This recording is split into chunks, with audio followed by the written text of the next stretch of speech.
let's move on from all that betting to look at another game, and this time we're looking at Sydney and Adelaide. They've played 10 times in the 90s, and Sydney's won 4, Adelaide have won 6. Sydney by an average winning margin of 29 points, Adelaide 40 points.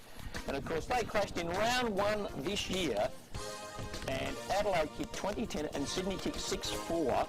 And who would have thought that 15 rounds later Sydney would be on top of the ladder with 11 wins, 3 losses and a draw. Here's some highlights from that round 1 when it was just all Adelaide. And Kim Costa was playing, of course, at that stage.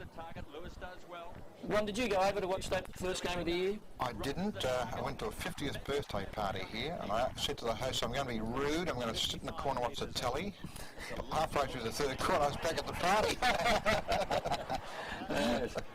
And these were the good old days for Adelaide when Andrew Jarman was playing and Costa wasn't hurt. Wen was still going around. They've been knocked around a bit, haven't they, in 15 weeks? If I was Jarman, you'd always play for home games, wouldn't you? You wouldn't want to travel interstate. There's Darren just popping one through. What has happened to Adelaide? I mean, we had a lot of things happen. Are they going to get themselves right before the end of the year, or is it just going to get worse? Well, I think it's because they're older players, the engine room players are getting older and appreciably slower. One's hardly ever gets a game now, McDermott. I mean, he was just sensationally valuable as a leader 2 or 3 years ago. There's that. Ren, of course, isn't there. He's a very valuable player. And some of the young guys haven't come on.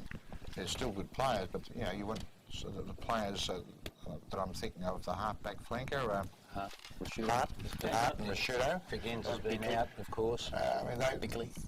Bickley. I mean, they should be champions by now. Adelaide discipline. The best thing that Robert Shaw and the club have done is find Jarman. They've been, we've spoke about it on this program a few weeks ago about their lack of pace and they don't cover the area, but they've been an undisciplined rabble, I reckon, and right back from when Bill Sanders, who was a football manager, managed Tony Modra.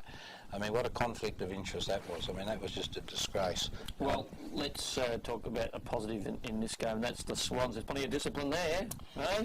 Well, it's been a sensational turnabout. After the first 2 games, and full marks to the players and Rodney Eade. I mean, imagine starting your league career. It's a promising setup. You've come to the club, promising setup, and you get thrashed in the first 2 games, or particularly the first. I mean, the second one wasn't much better either, and at home against Fremantle. So to turn that around, it's just been very, very good. And a very good sign, I would have thought, for the Swans last week was that they were down a couple of goals at half-time. Not playing well. Well, finally, you know, they've been up for about 6 weeks. Then they've come out and produced a third quarter with 8 goals. That's a sign of a very good side. Well, I think all those sorts of teams, Oaks and Killer, were promising. I mean, Adelaide's still got tremendous potential.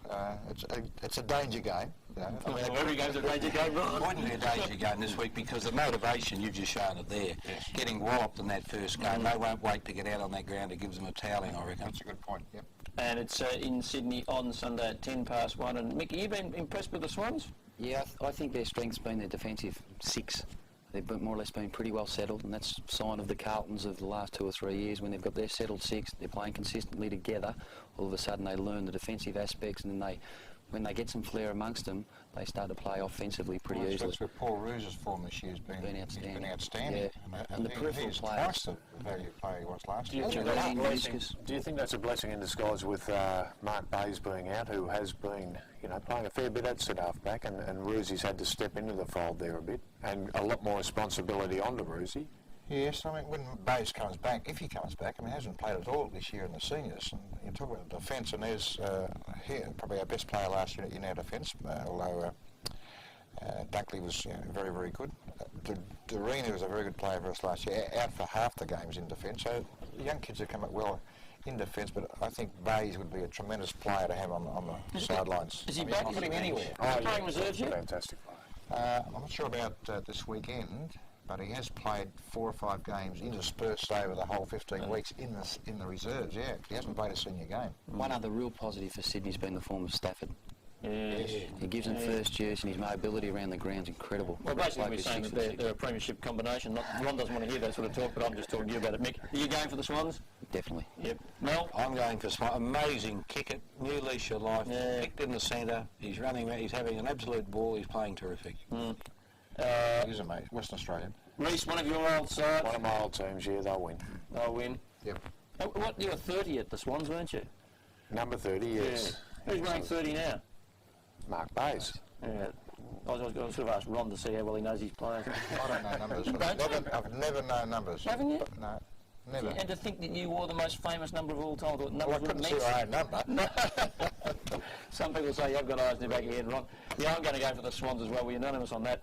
And Mick McGuane, we thank you for coming in. Terrific to hear that everything's gone all right in hospital and all. Yep, pleasure to be here, Cove. And if you've got any of those midweek sort of punters clubs arrangements happening, We'll work it out, won't we? you'll let us know. No worries. Very good. Mick McGuane, a favourite son of Collingwood, and great to have him on Footy Focus.